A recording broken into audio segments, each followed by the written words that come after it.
بسم الله الرحمن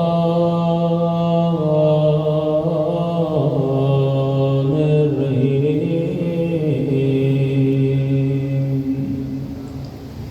الحمد لله رب العالمين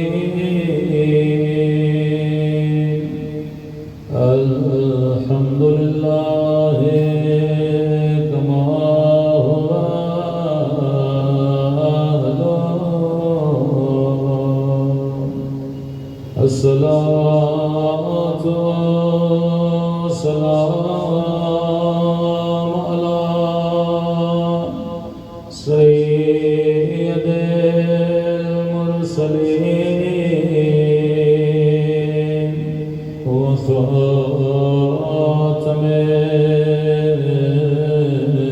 النبيين أبي القاسم محمد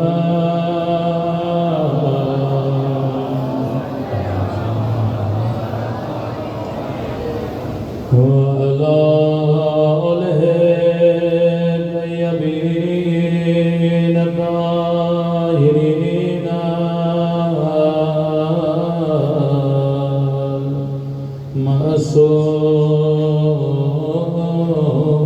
معصومين. سب مل کر اپنے مولا کی سلامتی کی دعا.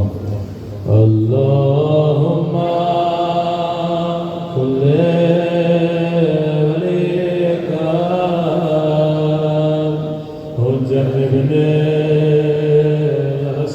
الحسن صلواتک علیہ وعلى آبائه في هذه الساعة وفي كل وليا وحافظا وغالبا وناصرا ودليلا وعينا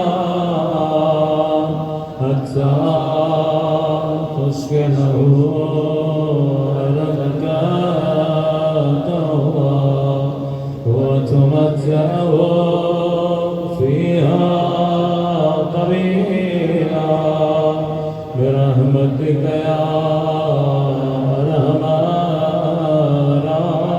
الراحمين. صدق الله.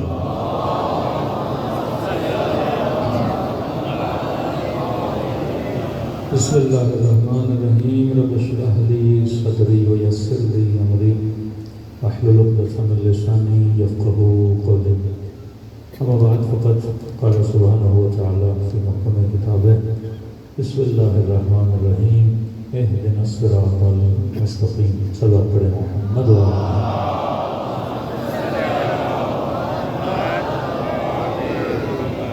دعا ہے پروردگار عالم ہم سب کی عبادتوں کو اپنی بارگاہ میں قبول فرمائے اور جس مقصد زندگی کو لے کر فرش عزا پہ آتے ہیں خدا ان مقاصد میں ہم سب کو کامیابیاں کامرانیاں نصیب فرمائے.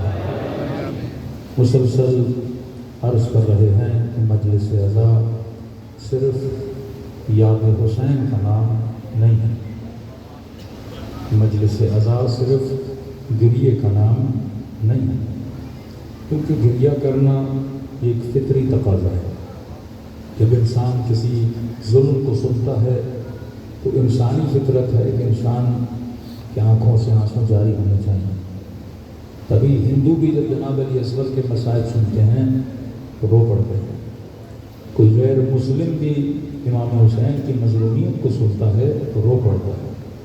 تو ہم یہ نہیں کہہ سکتے کہ جو آنسو ایک ہندو کی آنکھوں سے بہ رہے ہیں اور جو آنسو ایک شیعہ علی کی آنکھوں سے بہ رہے ہیں دونوں کا اجر ایک ہے، کیونکہ ہر آنسو کی اپنی قیمت ہے.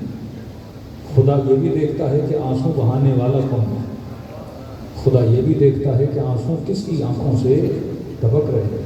تو یہاں مراتب ہیں مدارج ہیں کہ انسان کو دیکھنا چاہیے، تو کبھی یہ مت سوچیے کہ یہ مکتب صرف اس لیے ہے کہ ہم مجلسوں میں آئیں، مجلسیں سنیں۔ جب تک ہدف امام حسین، ہدف اہل بیت سمجھ میں نہیں آئے گا، اور وہ ہدف کب سمجھ میں آئے گا؟ جب ہم اہل بیت کی زندگی کو اسٹڈی کریں گے، پڑھیں گے۔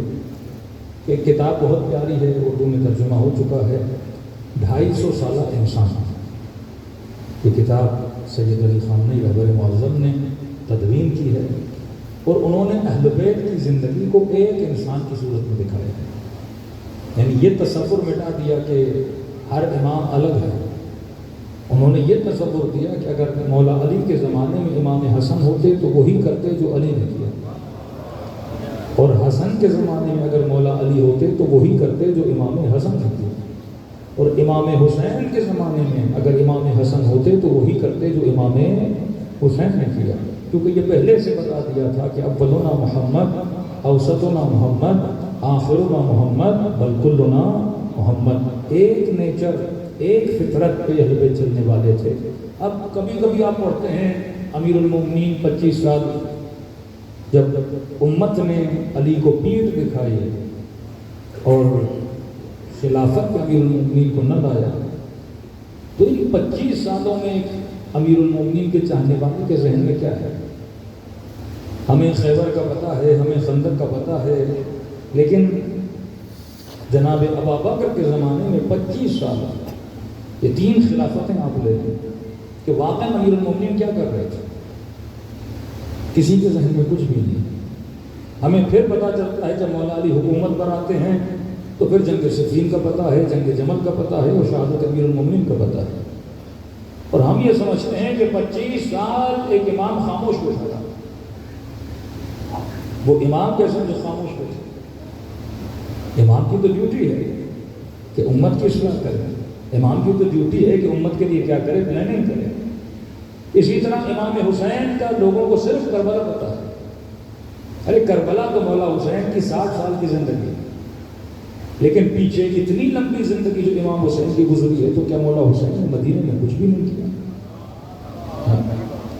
امام حسن کا ہمیں صرف صلح حسن ابن علی کا پتہ ہے کہ ایک جنگ ہوئی تھی اور لوگوں نے بے وفائیاں کی اور امام حسن نے صلح کر دیا۔ اس سے پہلے مولا حسن کیا کر رہے تھے؟ امام زین العابدین کا پوچھیں جو لوگوں کو صرف کربلا کی چند مسائل یاد ہیں۔ ایک ایسا امام جو لیاذ باللہ بیمار ہے، ایک ایسا امام جس کے ہاتھوں میں رسیاں ہیں، ایک ایسا امام جو پانی دیکھتے ہیں صرف روتے ہیں۔ 4 دعائیں اس امام سے لوگوں کو یاد ہیں، لیکن اس امام نے کتنی بڑی تبدیلی معاشرے میں لائی وہ کسی ہمارے مومن کو پتہ نہیں۔ پھر ہم کہتے ہیں مولانا یہ معجزاتی طور پہ شیعہ بن گئے۔ ارے یہ معجزہ نہیں، یہ تربیت معصوم کا نتیجہ ہے کہ حجاج کا زمانہ، منصور کا زمانہ کہ سروں پہ قیمتیں رکھی جائیں۔ آپ زیادہ دور کیوں جاتے ہو کہ آج کے شیعہ نے داعش کو نہیں دیکھا کہ صرف ایک یونیورسٹی میں ایک دن میں 500 اسٹوڈنٹس کے زندہ درگور کر دیا جائے، گاؤں کے گاؤں مار دیتے تھے، گلے کاٹ دیتے تھے، زندہ جلا دیا جارڈن کے پائلٹ کو، اس قدر بے رحم۔ تو کیا اس زمانے میں بحرمی نہیں تھی کہ مسجد کوفہ میں جب سر کاٹے جاتے تھے کہ ملتا ہے حجاج بن یوسف نے جب ایک گاؤں پہ اٹیک کیا تو گاؤں والوں نے کہا کہ ٹھیک ہے آپ ہم پہ اٹیک نہ کریں، ہم ہینڈ اوور کرنے کے لیے تیار ہیں، ہم نہیں چاہتے ہمارا کوئی ایک بندہ بھی مرے،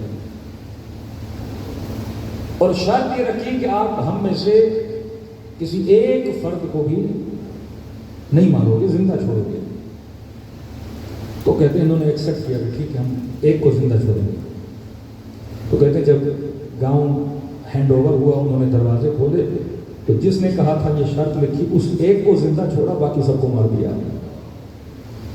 اور کہتے ہیں جب اس نے سب کو مارا تو اس نے حملہ کرنے سے پہلے قسم کھائی تھی کہ میں اس قدر ماروں گا، ایک گڈھا تھا کہ وہ ان کے خون سے بھر جائے۔ کہتے ہیں جب سر قلم کرتے گئے، اب خون جب زمین پہ بہتا تھا زمین چوس لیتی تھی، پانی تھوڑی ہے کہ گڈھا بھر جائے۔ غلام کہنے لگے، ان کے سپاہی کہنے لگے امیر باز آ جاؤ، کہا نہیں میں نے قسم کھائی ہے کہ جب گڈھا نہیں بھروں گا، سارے لوگوں کو بھی مار دو، گڈھا نہیں بھرنے والا۔ کہتے ہیں ہم نے ان کی قسم کو پورا کرنے کے لیے لوگوں کو مارا اور ان کے خون میں پانی ملاتے رہے تاکہ گڈھا کیا ہو جائے، بھر جائے۔ ایسے ظالم تاریخ اسلام میں گزرے ہیں جنہوں نے ایسے اس طرح سے بہیمانے قتل کیے مکتب اہل بیت کے چاہنے والوں کے، تو آپ کیا سمجھتے ہیں کہ مکتب ایسے ہی بڑھا؟ یہ محنتیں اور زحمتیں تھیں آپ کے ائمہ کی۔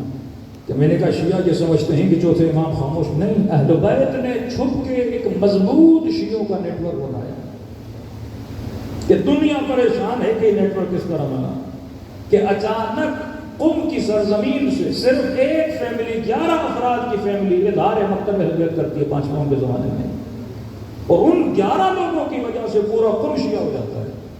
پھر ان کی تبلیغ کے نتیجے میں کاشان شیعہ ہو جاتا ہے، پھر ان کی تبلیغ کے نتیجے میں شہر ریش شیعہ ہو جاتا ہے۔ پھر یہ تبلیغ اتنی بڑھتی ہے کہ آپ کا بخارا، آپ کا احواز، آپ کا بغداد، یہ سارے شیعہ بن جاتے ہیں۔ کئی ایسے افراد ہیں جو 11 سال امام معصوم سے نہیں ملے، لیکن تاریخ جب کھولتے ہیں تو سمجھ نہیں آتا ان کا امام کے ساتھ لنک کس طرح تھا، کیونکہ کئی ایسی تبلیغیں جو معصومین کی چھپی ہوئی ہیں اگر ظاہر ہوتی تو دشمن پکڑ لیتا، معصوم چھپ چھپ کے اپنے وکلا کو بھیجتے تھے۔ اب اگر کوئی دین ترقی کرتا ہے تو اس کی ترقی کے لیے پیسے کا ہونا بہت ضروری ہے۔ مسلمانوں کے جتنے فرقے ہیں، کسی بھی فرقے میں اتنا منظم اکنومیکل سسٹم نہیں ہے جو اہل بیت اپنے شیعوں کو دے کر گئے، کہیں پر نہیں۔ مطلب ہمیشہ آپ سارے مسلمانوں کو دیکھیں گے ان کے مولوی ہمیشہ حکومتوں کے محتاج رہے۔ اب ظاہر مولوی اگر حکومت کا ہوگا تو تعریف کس کی کرے گا؟ حکومت کی کرے گا۔ جیسے آپ کے ماشاءاللہ طاہر اشرفی صاحب، پچھلے پرائم منسٹر، ان کی تعریف، آج کے پرائم منسٹر ان کی تعریف، کل کوئی اور ہوگا ان کی تعریف، وہ تعریف بنتی بھی ہے کیونکہ تنخواہ انہیں سے لیتے ہیں۔ اس مکتب میں اہل بیت نے ایک انڈیویجول سسٹم دیا جس کا نام رکھا خمس۔ پروپر 5ویں امام کے زمانے سے خمس کا سلسلہ شروع ہوا، یعنی چوتھے امام تک جو اہل بیت کو جانتے تھے یا چاہتے تھے یا محبت کرتے تھے، ان کو یہ بھی نہیں پتا تھا وضو کا طریقہ کیا ہوتا ہے، حج کا طریقہ کیا ہوتا ہے، عمرے کا طریقہ کیا ہوتا ہے۔ وہ پوچھتے تھے تو اغیار سے پوچھتے تھے۔ اب چوتھے امام نے شیعہ بنانا شروع کی، اور جن کو بنایا انہوں نے دوسروں کی تربیت کرنا شروع کر دی۔ اور 5ویں امام نے جب حکومتیں آپس میں ٹکرائیں تو گولڈن ٹائم آف شیعہ، کہتے شیعوں کا سنہری ٹائم 5ویں امام کا زمانہ، 6 امام کا زمانہ، کیونکہ بنو عباس اور بنو امیہ آپس میں لڑ پڑے، فرصت مل گئی۔ ایک وقت ایسا بنا کہ واقعاً مسجدوں میں درس دیا کرتے تھے، اور اس وقت کے بہترین جو علماء کہلائے وہ مکتب اہل بیت یعنی امام محمد باقر اور امام جعفر صادق علیہ السلام۔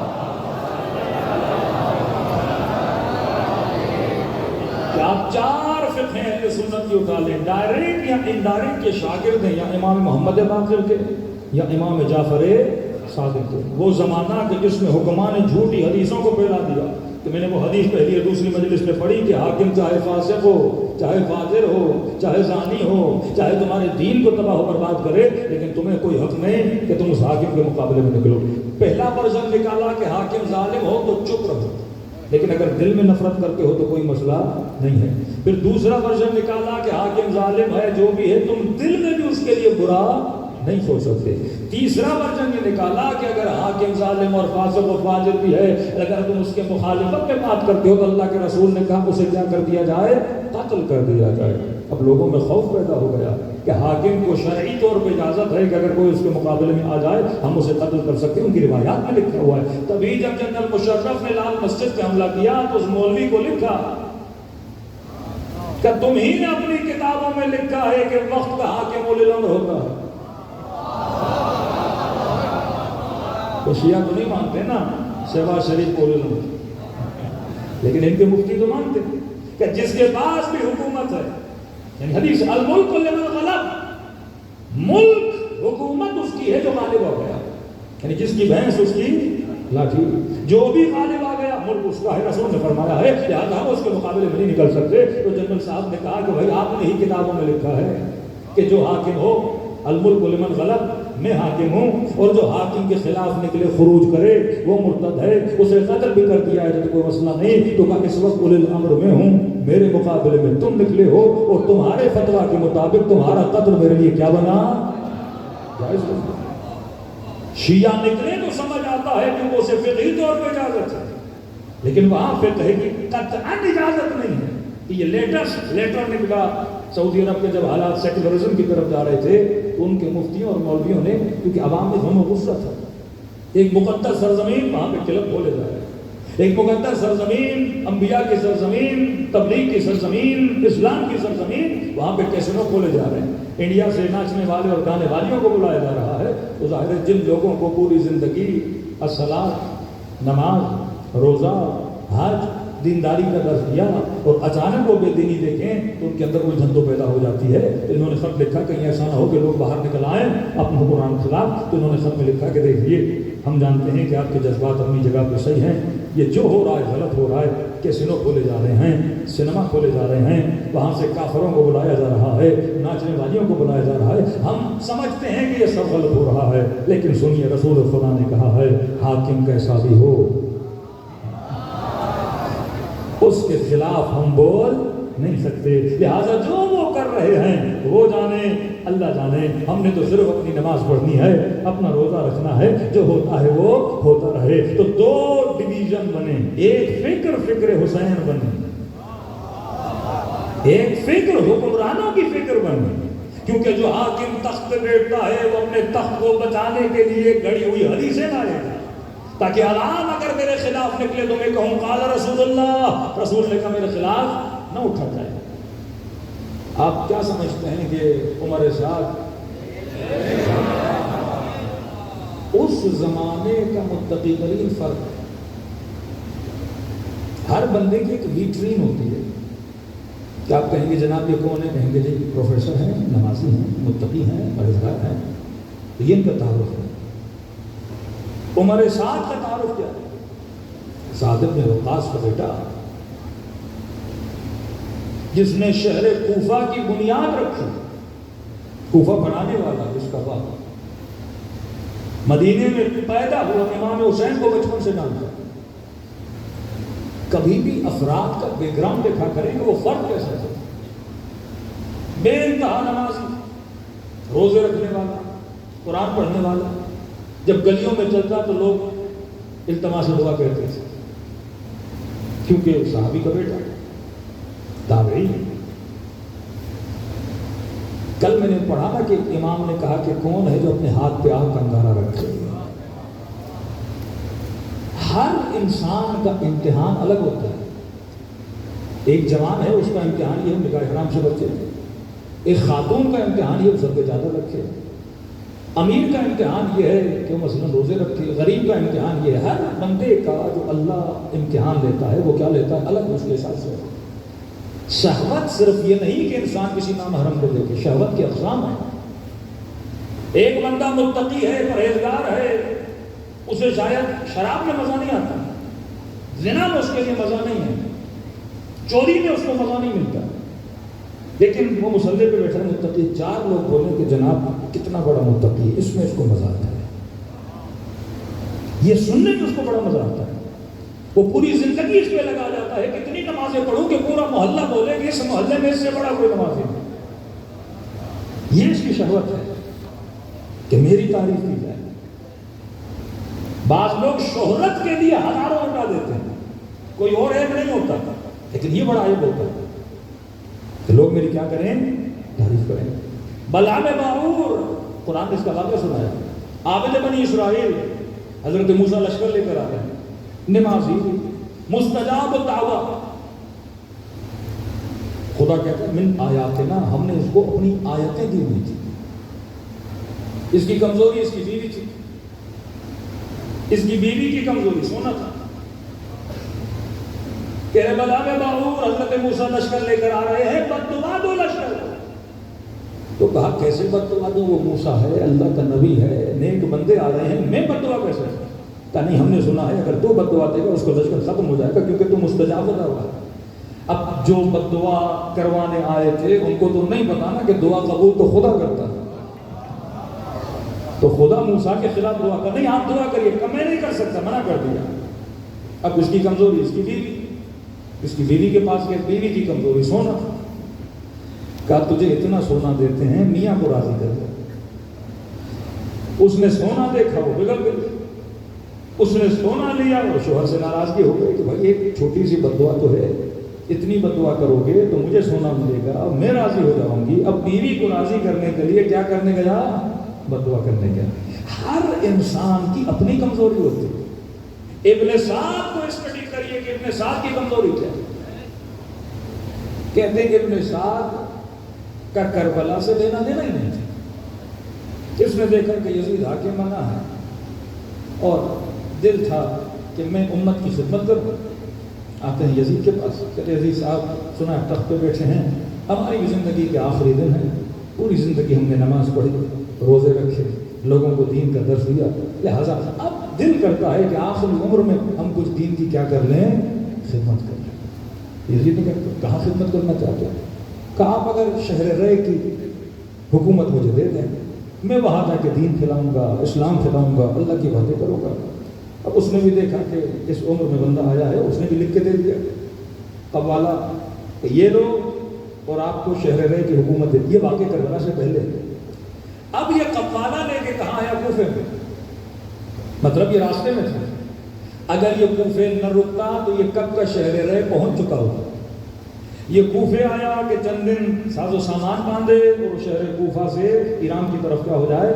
روانہ ہو جائے۔ کوفے میں یزید نے بھیجا کس کو؟ ابن زیاد، اور ابن زیاد کے لیے خط لکھا کہ یہ میرا تامل اختیار ہے، یعنی کمپلیٹلی میں نے اس کو اختیار کیا ہے، یہ جس کو چاہے جہاں رکھے، جس کو چاہے جہاں بھیجے۔ ابن زیاد نے بلایا ابن سعد کو، کہاں بھائی آپ یہاں کیا کر رہے ہیں؟ تو بس دین کی خدمت کرنا چاہتے تھے، آخری عمر ہے، امت کی خدمت کرنے ہیں۔ تو امیر المومنین کے پاس گئے یزید، انہوں نے لیٹر لکھ کے دیا ہے کہ ذرا لیٹر مجھے دکھاؤ تو صحیح۔ لیٹر دیکھا، سائڈ پہ رکھ دیا کہ یہ دوسرا لیٹر پڑھو، مجھے پورا اختیار دیا ہے، جسے جہاں روکوں، جسے جہاں بھیجوں۔ اب شہر رے تو تب ملے گا جب حسین کا راستہ روکو گے، پہلے یہ مسئلہ حل کرو پھر شہر رے کا۔ خدا قرآن میں مسلمانوں کو، مومنوں کو ایک مثال دے رہا ہے۔ اللہ کہتا ہے شیطان جو ہے نا، وہ فارسی میں کہتے ہیں شیطان میرا کتا ہے، کتا مالک کو نہیں کاٹتا۔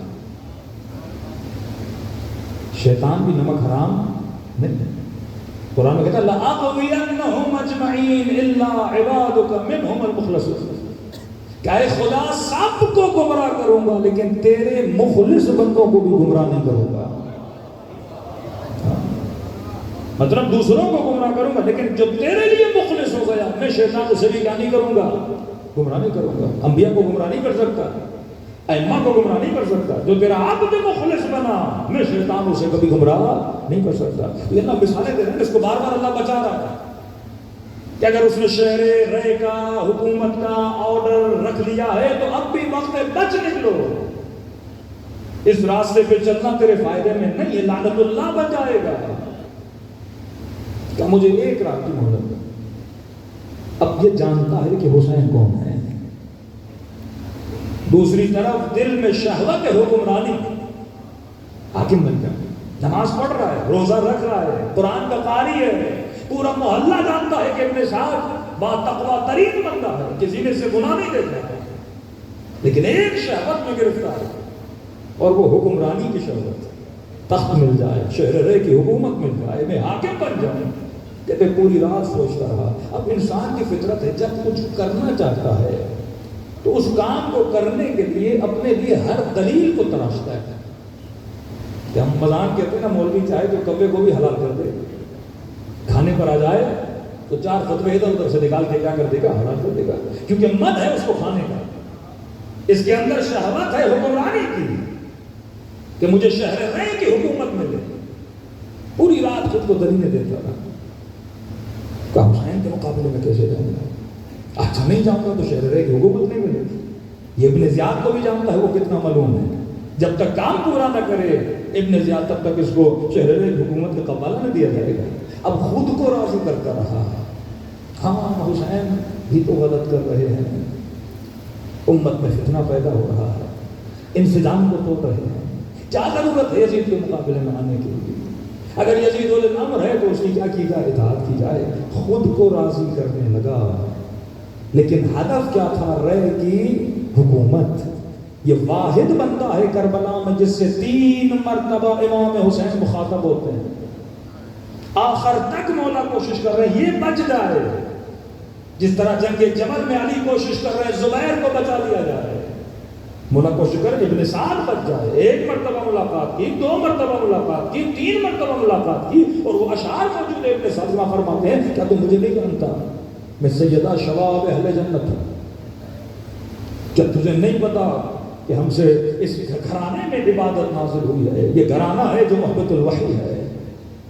تو تجھے نہیں پتا کہ میرے طرف آئے گے تو جنت ملے گی؟ جب اس نے سنا نا میرے طرف آؤ گے تو جنت ملے گی، تو اس نے مزاحن شعر کا کہ حسین جانتا ہوں کہ تیرے طرف جنت ہے، پر اس وقت میرے لیے میٹھا رے کی حکومت ہے۔ جنت سے زیادہ رے کی حکومت میٹھی ہے۔ اس وقت امام نے کہا کہ رے کی حکومت تو دور، رے کی سرزمین کا گندم کا دانہ بھی تجھے نصیب نہیں ہوگا۔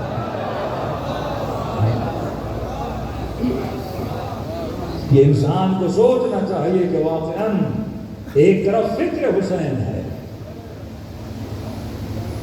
ذکر حسین بھی کرو، فکر حسین بھی لو، خالی ذکر کسی کام کا نہیں ہے۔ 2 آئیڈیالوجیز ہوئی، ایک آئیڈیالوجی فطرت کی آئیڈیالوجی کہ امام جانتے تھے چوتھے امام، کہ میں ہمیشہ کہتا ہوں ایک ایسا معاشرہ جو امام کش معاشرہ ہے، کلر معاشرہ ہے، ائمہ کو مارنے والا معاشرہ ہے، انہی معاشرے سے امام زین العابدین ناصر امام بنا دیتے ہیں تربیت کے ذریعے سے۔ کام کہاں سے شروع کیا میرے معصوم نے؟ غلاموں سے شروع کیا۔ نئے نئے مسلمان بنے، کوئی روم سے آئے، کچھ ایران سے آئے، کچھ مصر سے آئے، کچھ یمن سے آئے، امام نے ان پہ کام کرنا شروع کیا۔ تاریخ میں کسی معصوم نے اتنے غلام نہیں خریدے جتنے آپ کے معصوم نے غلام خریدے ہیں۔ 20,000 کے قریب غلام خریدے، غلاموں کو آزاد کیا۔ پھر یہی غلام ہیں جو جناب زید کے اس قیام میں ان کا ساتھ دیتے ہیں، اور یہی غلام ہیں جو آپ کے 5 اور 6 امام کے جا کے شاگرد بنتے ہیں۔ کہتے ہیں شام سے جب لوگ آتے تھے اور ایام حج میں 6 امام سے ملتے تھے، اس قدر آپ کے مولا نے شاگرد بنا دیا۔ کہتے ہیں فرزند رسول آپ سے سوال ہے۔ امام فرمایا جو بھی سوال ہے میرے شاگرد سے پوچھو۔ کہنے لگا مولا آپ سے کرنا۔ امام نے کہا اگر یہ مطمئن نہ کر سکے تو پھر مجھ سے پوچھو۔ کہ توحید کے بارے میں پوچھنا ہے کہ فلاں سے پوچھ، کہ امامت کے بارے میں پوچھنا ہے کہ دوسرے سے پوچھ، کہ علم کلام کے بارے میں پوچھنا ہے کہ تیسرے سے پوچھ، کہ مسائل فقہ کے بارے میں پوچھنا ہے کہ چوتھے سے پوچھ۔ ہر مسئلے کے لیے امام نے اپنا ایک ایک صحابی رکھا ہوا تھا۔ اور آپ تصور کریں جب 7ویں امام کا زمانہ آتا ہے، اس قدر آپ کے ائمہ کے پاس مومنین کی طرف سے اموال آتے تھے کہ وقت کا حاکم پریشان ہو جاتا تھا۔ ہارون کے پاس اگر کوئی غریب جاتا تو ہارون اسے 15 درہم دیتا تھا، اور امام موسیٰ کاظم کے پاس اگر کوئی غریب جاتا تھا امام 140 درہم دیتے تھے۔ حکومت کے خزانے میں اتنا پیسہ نہیں ہوتا تھا، ائمہ کے خزانے میں۔ 6 امام نے حکم خمس دیا، جسے ہم کہتے ہیں خمس غنائم۔ غنائم مطلب کسی کو والد دنیا سے چلا گیا اور بہت زیادہ پیسہ ملا، یا کوئی دور کا چچا تھا، کوئی تھا ان کا کوئی رشتہ دار نہیں تھا، اچانک سے اس کو کیا ملا؟ مال و اموال ملے۔ وہ پیسہ جو بغیر زحمت کے حاصل ہو، گھر کی کھدائی ہو رہی تھی، اندر سے دیگ نکلی اور اس میں سونا بھرا ہوا تھا، تو اسے کہتے ہیں غنیمت۔ جو فری میں جنگوں میں جو غنائم ملے، دریاؤں سے جو غنائم ملے، یہ جو پیٹرول نکلتا ہے، گیس نکلتا ہے، ان سب پہ اہل بیت کا کیا ہے؟ حق ہے۔ یہ دیتے نہیں وہ الگ بات ہے، لیکن پوری دنیا میں جہاں جہاں بھی غنائم نکلتے ہیں اس پہ آل رسول کا کیا ہے؟ حق بنتا ہے۔ قرآن کی آیت ہے اس کا خمس جو ہے وہ آل رسول کے لیے بنتا ہے۔ تو معصومین نے پہلے فتویٰ دیا خمس غنائم کا، لیکن ابھی تک خمس مقاصد کا فتویٰ نہیں آیا تھا۔ تو اس زمانے میں جو لوگوں کا کاروبار تھا وہ کھیتی باڑی، وہ کھجیوں کے درخت لگانا، وہ بھینس پالنا، بکریاں پالنا، تو ان کے اوپر زکوٰۃ تھی، اور جو غنائم تھا ان کے اوپر کیا تھا؟ خمس تھا۔ وہ بھی اس قدر اہل بیت کے پاس مال و دولت آتا تھا کہ آپ کا تصور ہے کہ میں نے اس دن بتایا کہ صرف بحرین کا ایک مومن امام کو خط لکھتا ہے کہ مولا میرے پاس خمس ہے آپ کے لیے، 7 لاکھ درہم، کہ آج کے زمانے میں کیلکولیٹ کریں تو تقریباً 400 کروڑ بنتا ہے یہ چھوٹے امام کے زمانے میں۔ آتا ہے، مولا اسے ایکسیپٹ کرتے ہیں اور اسے جنت کی بشارت دیتے ہیں، پھر جتنا پیسہ امام کو دیا اسے پھر واپس کر دیتے ہیں۔ اب دنیا یہ سمجھے کہ امام نے اسے دیا، اب ہڈن میں امام نے کوئی سمجھایا تو ہوگا نا کہ یہ وہ لوگ تھے کہ جن کو امام نے اتنا پیسہ دیا، اور آج بحرین جاؤ تو مور دین 80% بحرین میں کون رہتے ہیں؟ شیعہ رہتے ہیں۔ یہ اس زمانے سے مولا کی پلاننگ تھی کہ اپنے شیعوں کو کمزور ہونے نہ دیا کرو۔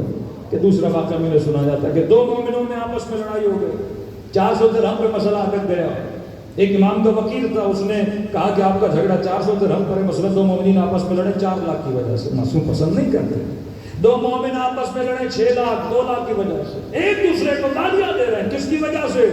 2 لاکھ کی وجہ سے۔ یہ مکتب نیٹ ورک کا مکتب ہے، اس میں بنیاد ایک دوسرے کے چاہنے کی محمد اور آل محمد ہے۔ اگر میں اپنی ذات کی وجہ سے کسی مومن کو گالی دے رہا ہوں، میں نیٹ ورک اہل بیت کا حصہ نہیں ہوں۔ میں مال کی وجہ سے، میں دولت کی وجہ سے، میں پلاٹ کی وجہ سے، میں ارث و میراث کی وجہ سے ایک دوسرے کے ساتھ لڑ رہے ہیں، اس کا مطلب ہمارا تعلق مال کی وجہ سے تھا، اہل بیت کی وجہ سے نہیں تھا۔ انہوں نے رنگ، نسل، قد، کاٹ ہر چیز مٹا دی۔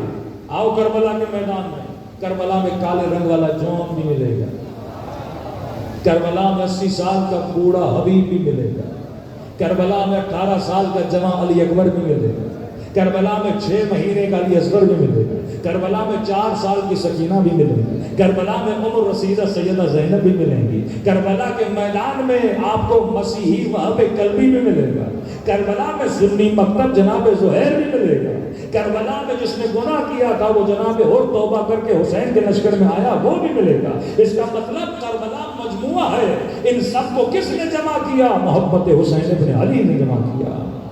ہماری دشمنیاں، ہماری محبتیں ایک کی بنیاد پہ ہونی چاہیے۔ امام نے اس قدر اپنے وکیلوں کو سمجھا دیا تھا کہ شیعہ کبھی شیعہ سے نہ لڑ پائے، ان کے وجود میں اتحاد ہونا چاہیے، ان کے وجود میں محبت ہونی چاہیے، ان کا ایک ہی رشتہ ہے، انی سلم لمن سالمکم وحرب لمن حاربکم۔ یہ زیارت عاشورہ میں کیا پڑھتے ہو؟ یہی تو وعدہ دیتے ہو کہ مولا میں وعدہ کر رہا ہوں کہ میں اس سے محبت کروں گا جو آپ سے محبت کرتا ہے، میں اس سے نفرت کروں گا جو آپ سے نفرت کرتا ہے۔ 600 درہم کا اختلاف تھا، اس نے جیب سے نکال کے پیسے دے دیے کہ یہ پیسے دے رہا ہوں لیکن ایک شرط پہ دے رہا ہوں، جب پیسے اور مسئلہ حل ہو گیا تم میں سے دونوں میں سے کسی کو اجازت نہیں باہر نکل کے ایک دوسرے کے خلاف باتیں کرو۔ کہا شرط منظور ہے، ایک دوسرے کو سینے سے لگایا، آخر میں کہا یہ پیسے میں نے نہیں دیے، جعفر صادق نے دیے ہیں۔ صلوات پڑھیں مولا کی شان پر۔ اس طرح سے اپنے چاہنے والوں کو آپس میں جوڑتے تھے۔ آج اگر آپ کی مضبوطی ہے، یہ آپ کا نیٹ ورک ہے۔ آج آپ نے یہ نہیں دیکھا کس کی مجلس ہے، بس آپ نے دیکھا حسین کی مجلس ہے، جمع ہو گئے۔ کون جوڑ رہا ہے ہمیں؟ نام حسین۔ یہ طاقت ہے آج۔ کربلا جاتے ہو کسی کے ماتھے پہ لکھا ہوتا ہے یہ کون ہے، کہاں سے آیا ہے؟ نہیں، سب کہتے ہیں یہ حسین کے چاہنے والے ہیں، کالا لباس پہنا ہے، کون سی رنگ، کون سا نسل، نہیں، یہ مکتب اہل بیت ہے۔ یہ مکتب تعصب کا مکتب نہیں تھا، یہ مکتب محبت کا مکتب۔ ان کو ایک اس نیٹ ورک کی ایک چیز ان کو جوڑتی ہے، وہ محبت محمد اور آل محمد۔ نیٹ ورک کو چلانے کے لیے پیسے کی ضرورت ہے میرے عزیز۔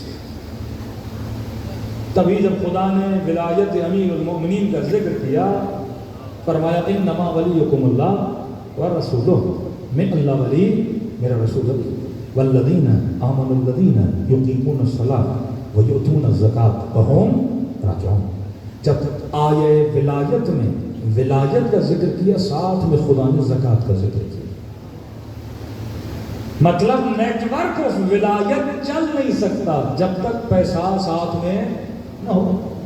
زکوٰۃ کا مطلب خیرات، اب اجتماعی طور پر اس میں خمس بھی شامل ہو جاتا ہے، یہ نیٹ ورک نہیں چل سکتا۔ شیعوں کی کامیابی کیا تھی کہ شیعوں کے نظام میں خمس ہوا، شیعہ کبھی بھی شہنشاہیت کا محتاج نہیں رہا، حوزے مضبوط رہے۔ نجف کا حوزہ کبھی بھی صدام کا محتاج نہیں رہا، کیونکہ ہمیں کسی سے بجٹ لینے کی ضرورت نہیں ہے۔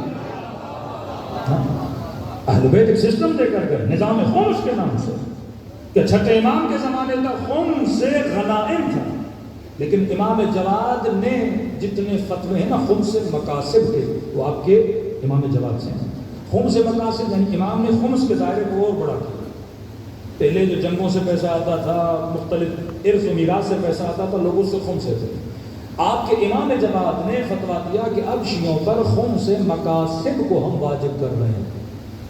خمس مقاصد یعنی جو تجارت سے پیسہ آتا ہے، جو کاروبار سے پیسہ آتا ہے۔ اب لوگوں نے بکریاں رکھنا، کھیتی باڑی سے دور ہو کے اپنی کسی نے دکان کھول دی، کسی نے کپڑے کی دکان کھولی، کسی نے تجارت کر دی۔ اب کہا جو تجارت سے پیسہ زائد بچ جائے، جسے ہم کہتے ہیں انویسٹمنٹ، یعنی آپ کا سال کا خرچہ تھا 12 لاکھ، آپ نے سال کا خرچہ بھی پورا کیا، اس کے بعد آپ کے پاس سیونگ بچی، ان سیونگ پہ معصوم نے کیا فرمایا؟ اب ہم تم پہ کیا کر رہے ہیں؟ خمس کو واجب کر رہے ہیں۔ کہتے ہیں وقت کے حاکم نے کہا پہلے سے اتنا پیسہ تھا ان کے پاس، اب مقاصد کو بھی واجب کیا، ان کے پاس تو بہت پیسہ کرتے ہیں۔ مولا کے فتوے کے بعد اور حکم کے بعد امام جماعت کو کیا کیا جاتا ہے؟ شہید کیا جاتا ہے۔ پھر آپ کے 10ویں امام اور 11ویں امام کو بلا کر فوجی چھاؤنی کے اندر رکھا جاتا ہے تاکہ نہ ان کے پاس پیسہ آئے، نہ یہ شیعوں کو بتائیں کہ مکتب کی ترویج کیسے کرنی ہے، مذہب کی ترویج۔ لیکن اس قدر نیٹ ورک اہل بیت نے مضبوط کر دیا تھا کہ 7ویں امام نے اتنے سال زندان میں رہے لیکن شیعہ نیٹ ورک کبھی رکا نہیں، کیونکہ امام نے اپنے وکیل بنا دیے، جسے آرگنائزیشن آف لا بولتے ہیں۔ اس قدر وکلا بنا دیے، اس قدر وکلا بنا دیے کہ شیعوں کو اب امام کی ڈائریکٹ ضرورت کم پڑتی تھی۔ جو مسئلہ تھا وکیل کو بتاتے تھے، وکیل جواب دیتا تھا، اور امام نے وکیلوں کو سمجھا دیا تھا کہ شیعوں کی بستیوں میں غریب شیعوں کی مدد کیسے کرنی ہے اور ترویج مکتب کیسے کرنی ہے۔ صلوات پڑھے محمد و آل محمد۔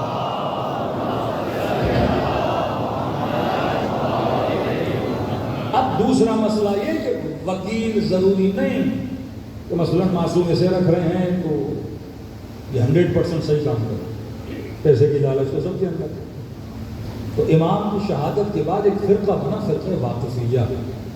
یہ امام کے وکیلوں نے فرقہ بنایا۔ مثلا 100 وکیل تھے، ان میں سے 10-15 کے دل میں لالچ آ گئی، پیسہ سارا وکیلوں کے پاس، ایک ایک وکیل کے پاس 30-30 ہزار درہم، 35-35 ہزار درہم ان کے پاس۔ امام رضا کے نمائندے کو دیکھا، امام نے موسیٰ کاظم شہید ہو گئے، پیسہ دو امام وقت کو۔ تو کہنے لگے نہیں، ہمیں ابھی تک یقین نہیں کہ امام شہید ہوئے۔ کبھی زندان سے خبر آئی؟ کہ نہیں ہمیں نہیں یقین، وہ پردے غیب میں چلے گئے ہیں اور آئیں گے۔ تو یہ فرقہ بنا واقفیہ، یعنی یہ رک گئے 7ویں امام پر کہ وہ پھر کیا آئیں گے، پلٹ کے آئیں گے۔ نیت کیا تھی؟ پیسے کو ہڑپنا، پیسے کو اپنے ہاتھ میں لینا۔ لیکن کچھ ایسے تھے جو امام رضا علیہ السلام کی طرف انہوں نے رجوع کیا، لیکن چند لوگوں کے پیسے کھانے سے نظام کبھی روکنے والا نہیں ہے۔ پھر یہی نظام امام رضا کے پاس۔ جب آپ سنتے ہیں مولا رضا آئے، لوگوں نے اپنی زمینیں بیچنے چاہیے تو امام نے ان سے بے تحاشا زمینیں خریدنا شروع کر دی۔ ایک وقت وہ ہے کربلا کہ فرزند رسول کو شہید کیا جاتا ہے، توہین کی جاتی ہے۔ تھوڑے سے فاصلے میں ایک وقت ایسا آ جاتا ہے کہ حاکم مجبور ہو جاتا ہے کہ فرزند رسول کو اپنا ولی عہد بنائے۔ کیا کیا ایسا جگہ ہے؟ اتنی سپورٹ لوگوں میں کیسے پیدا ہو گئی؟ یہ جنگیں لڑ رہے تھے، اہل بیت نیچے ماحول بنا رہے تھے، اپنے علم کے ذریعے سے، اپنے وکیلوں کے ذریعے سے، اپنے شاگردوں کے ذریعے سے، کہ مدینے والے بھی اہل بیت کا نام لیتے ہیں۔ مامون خراسان میں رہ رہا ہے اور خراسان والوں میں آج رسول کی اتنی محبت آ گئی کہ امام رضا کے زمانے تک پورا قم شیعہ ہو چکا، نیشاپور شیعہ ہو چکا، سبزوار شیعہ ہو چکا، کہ جب مولا جاتے ہیں ہزاروں کی تعداد میں لوگ امام رضا کی باتوں کو لکھنے کے لیے جمع ہو جاتے ہیں۔ وہ حدیث سلسلۃ الذہب کہ کلمۃ لا الہ الا اللہ حسنین، یہ امام رضا کی حدیث ہے۔ اس قدر محبت امام رضا کی۔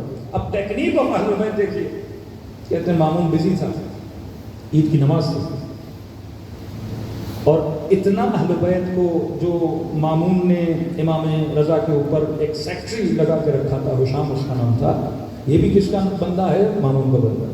اور اس قدر بدبخت کہ امام رضا کے جو قریبی ترین لوگ تھے ان کو امام رضا سے ملنے نہیں، لیکن اہل بیت مدارا کرتے تھے تاکہ یہ دیکھے کون آ رہا ہے کون جا رہا ہے۔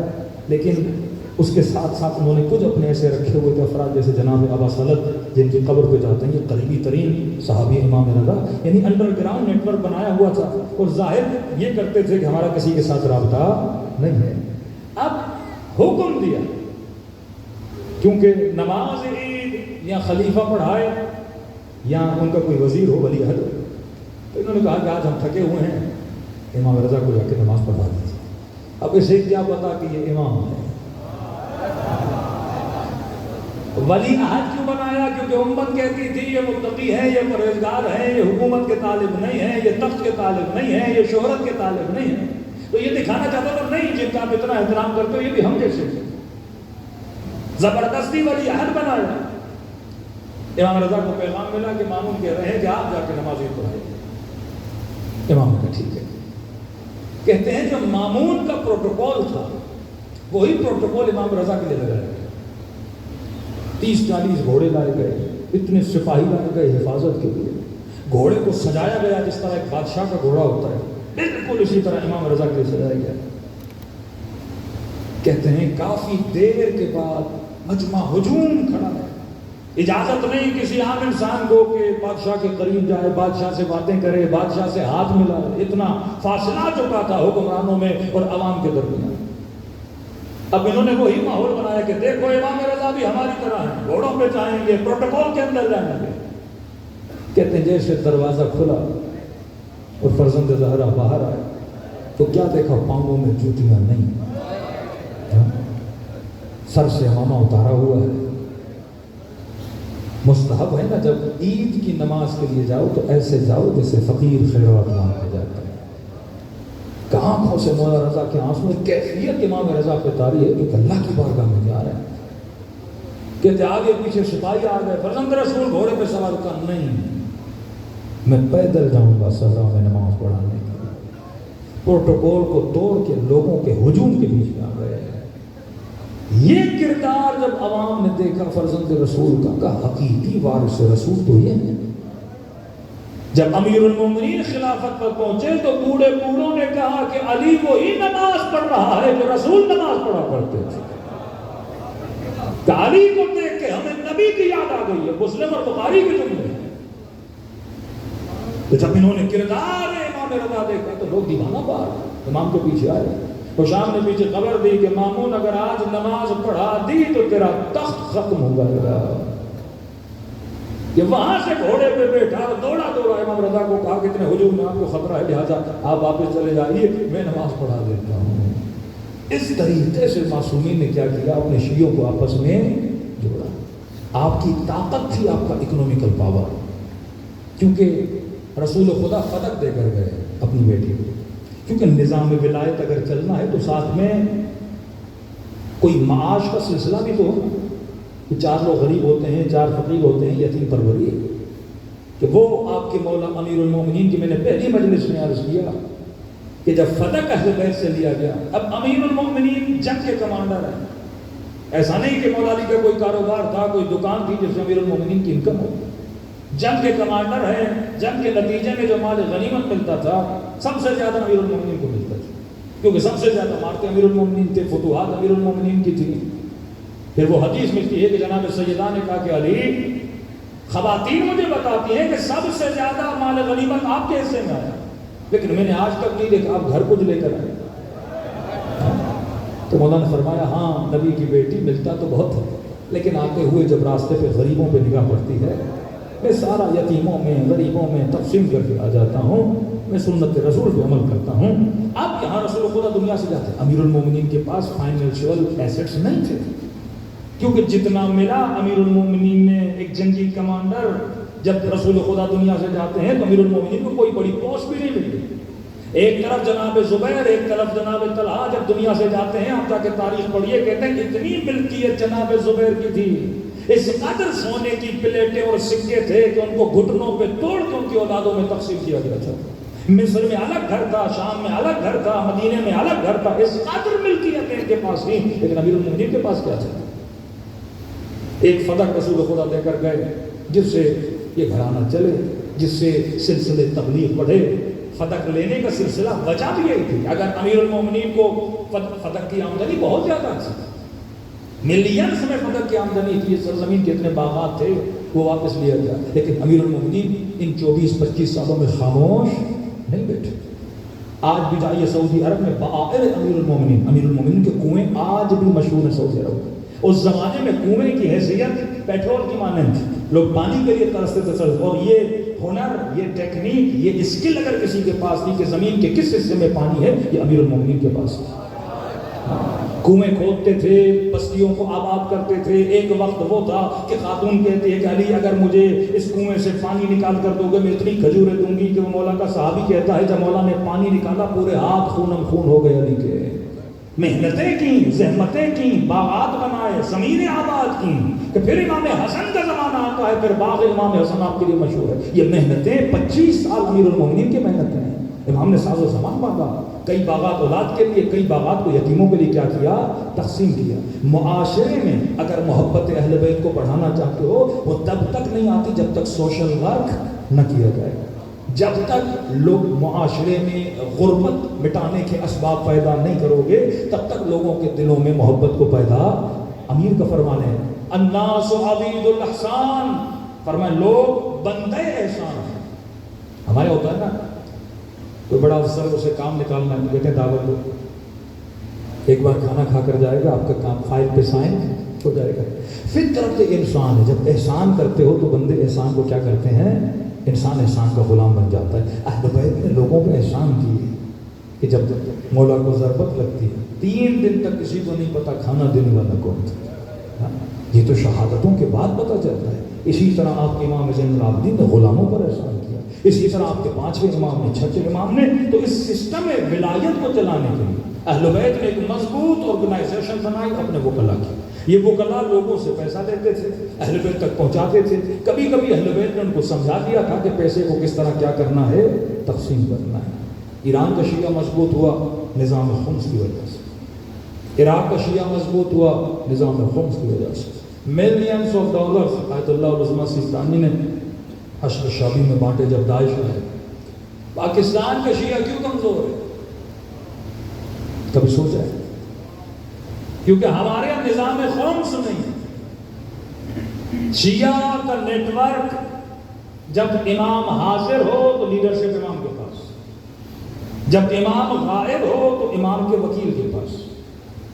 پیسے کا نظام تو نہیں رکے گا کہ یہ نظام چل رہا ہے مال کی وجہ سے۔ مطلب شیعہ کسی حکومت سے بھیک نہیں مانگتا، ان کا ایک نظام انڈیویجول نظام ہے، نظام خمس۔ تو پہلے کہا کہ ان کو کس سے دور کرو؟ مجتہد سے دور کرو، کیونکہ لیڈرشپ نہیں تو نیٹ ورک ختم۔ اب کہا کہ اگر مجتہد کو مانتا بھی ہے تو خمس سے دور کر دو، کیونکہ آپ وزیر اعظم بنا اور اس کے پاس پیسہ نہ ہو تو وزیر کس چیز کا؟ آپ کسی کو لیڈر بناؤ لیکن اس کے بعد پیسہ نہ ہو تو لیڈرشپ کیسے؟ برٹن نے تب سمجھ لیا جب آغائے شیرازی بزرگ نے فتویٰ دیا ایران میں۔ آج آپ کے ملکوں میں قبضہ کرنے کے لیے مثلا کوئی پیٹرول کا کنواں ہو، کوئی گیس کا کنواں ہو، یہ کمپنیز آتی ہیں ان کو ہائیجیک کرتی ہیں۔ تو بھئی کہیں سے گیس نکلا کا 40 آپ کا 60 ہمارا۔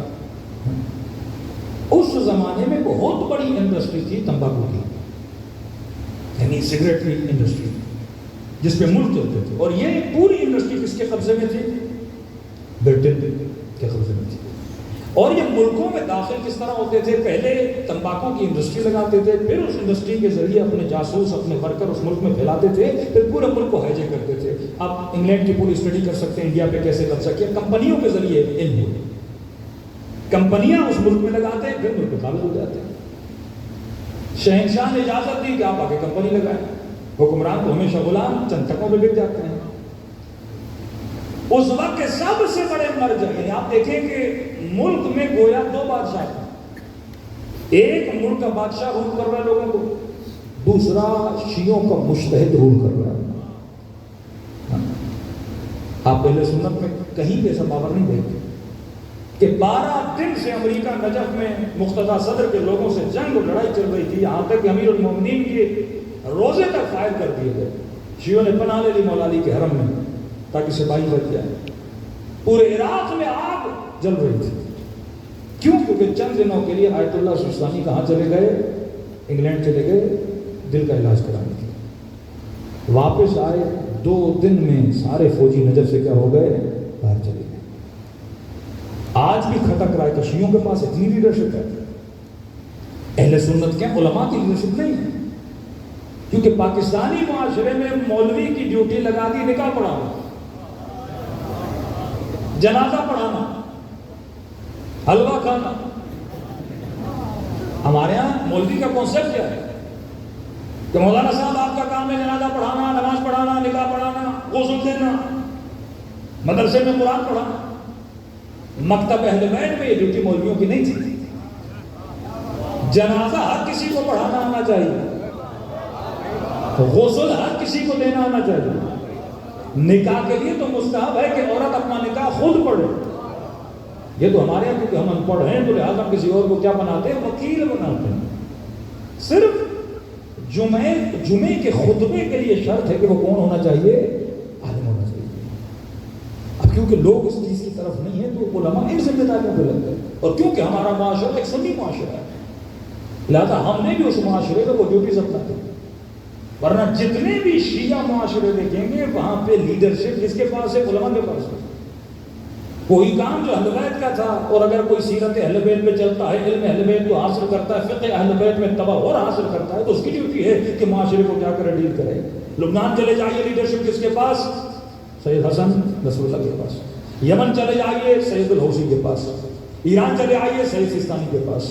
عراق چلے سید سیستانی کے پاس۔ ایران چلے آئیے، سید علی خامنئی کے پاس۔ بحرین چلے جائیے، شیخ عیسیٰ کے پاس۔ سعودی عرب میں شہید نمر کے پاس۔ یعنی آپ جن بھی شیعہ معاشروں میں جاؤں گے لیڈرشپ جن کے پاس ہوتی ہے علماء کے پاس ہوتی ہے۔ ایسا ہونا چاہیے تھا کہ سنت کے معاشروں میں، لیکن نہیں، کیونکہ انہوں نے مولویوں کو محدود کر دیا۔ اگر 5 منٹ مولوی سیاست میں آئے گا تو سیاستدان بولتے ہیں جناب آپ کا کام تو نماز پڑھانا ہے۔ طاہر القادری تب تک اچھا تھا جب تک نماز پڑھا رہا تھا، جمعہ پڑھا رہا تھا، بچوں کے نام رکھ رہا تھا، لیکن جس دن دھرنا دیا دشمن بن گیا۔ کہ مولوی اور سیاست، مولوی اور حکومت، یہ تو خطرناک ہے۔ یہ آئیڈیالوجی امام حسین کی آئیڈیالوجی تھی کہ معاشرے کی جو بھاگ دوڑ ہوگی وہ کسی جاہل کے ہاتھ میں نہیں ہونی چاہیے، عالم کے ہاتھ میں ہونی چاہیے۔ صائنا لنفس، ایسا ہو جس میں صیانت نفس ہو، جو شہوت طلب نہ ہو، حکومت طلب نہ ہو، قرآن اور سنت اور اہل بیت کے فرامین کو جاننے والا ہو۔ یہ نہ ہو کہ دن رات مال کے پیچھے ہو۔ دو طرح کی آئیڈیالوجیز چلائی گئی۔ اب شیعوں میں کیا تھا؟ یہ لیڈرشپ۔ لیڈرشپ کس کے ہاتھ میں؟ مراجع کے ہاتھ میں، مجتہدین کے ہاتھ میں۔ فتویٰ دیا آقائے شیرازی بزرگ نے، کہا میں فتویٰ دے رہا ہوں، اور اس فتوے میں لکھا کہ میں امام زمانہ کی تائید سے، ہاں یہ پہلی مرتبہ ایسا فتویٰ دیا کہ امام زمانہ کی تائید سے میں فتویٰ دے رہا ہوں کہ الیوم، آج شیعوں کے اوپر تمباکو حرام ہے۔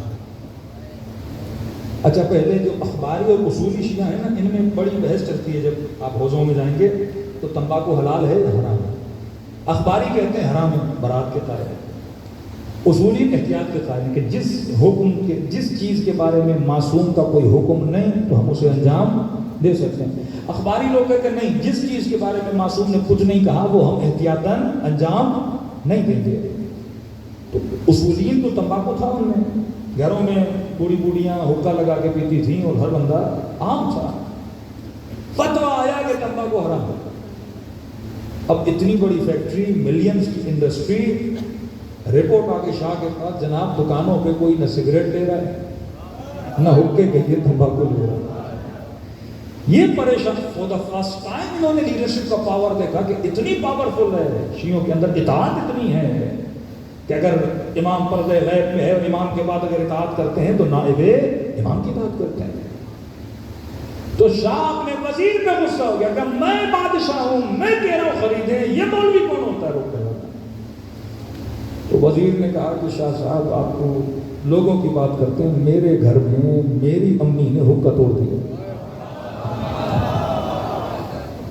جن کے حکے کے بغیر گزارا نہیں ہوتا تھا، اور اس نے حکا توڑ دیا کہ شیرازی نے کہا نہیں کہ امام زمانہ کا حکم ہے، نہ امام کا حکم ہے۔ وہ ساری کمپنی وہاں سے نکلی۔ تب جا کے برٹن نے شیعہ لیڈرشپ پہ کام کرنا شروع کہ ہمارے ایک مولانا تھے، کہتے تھے اگر اعلیٰ شیرازی یہ کام نہ کرتے انگریزوں کو پتہ ہی نہیں لگتا شیعوں کا پاور کتنا ہے۔ کہا جو مٹھی میں تھا انہوں نے مٹھی کیا کر دی؟ کھول دی۔ یہ ہمارا پاور ہے۔ تب آپ ہیمفرے کی بک پڑھیں گے، اس میں لکھا ہے کہ اگر شیعوں کو کمزور کرنا ہے تو ان کو بے لیڈر قوم بنا، کیونکہ اگر یہ تقلید کریں گے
دیگر صلوات علی محمد.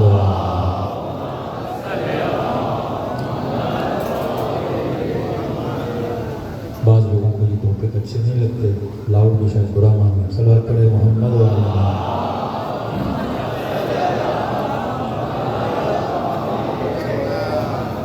تو فرمایا جو شیعت کا پاور، جو شیعت کی طاقت، کہ جس طریقے سے پورے عالم اسلام میں اگر کہیں پہ اسلامی حکومت بنی، سوال نہیں حکومت بنی یا نہیں، سوال یہ کس نے بنائی. دوسرے ملکوں میں ریگولیشن آتی ہے، عام لوگ ریگولیشن لاتے ہیں، کوئی سیکولر ہوتا ہے، کوئی لبرل ہوتا ہے، مختلف سوچیں. لیکن ایسا معاشرہ جس میں ایک دینی بندہ، ریلیجیس بندہ سر پہ امامہ ہو، عالم دین ہو، اور لوگوں میں اتنی اطاعت ہے کہ وہ قوم اپنے 2.5 لاکھ بچے اس کے کہنے پہ قربان کر دے. یہ پاور کہ ایک طرف کربلا میں امام حسین نظر آتے ہیں، 72 لوگ امام حسین کے پیچھے ہیں. پھر 5ویں امام کا زمانہ 2000 لوگ شاگرد، پھر 6ٹھے امام کا زمانہ 4-5 ہزار لوگ شاگرد، پھر 8ویں امام کا زمانہ کہ ولی عہد بنا دیا جاتا ہے، پھر 9ویں امام کا زمانہ کہ حاکم اپنی بیٹی امام کو دیتا ہے. یعنی day by day power of اہل بیت کیا ہو رہا ہے، بڑھتا جا رہا ہے.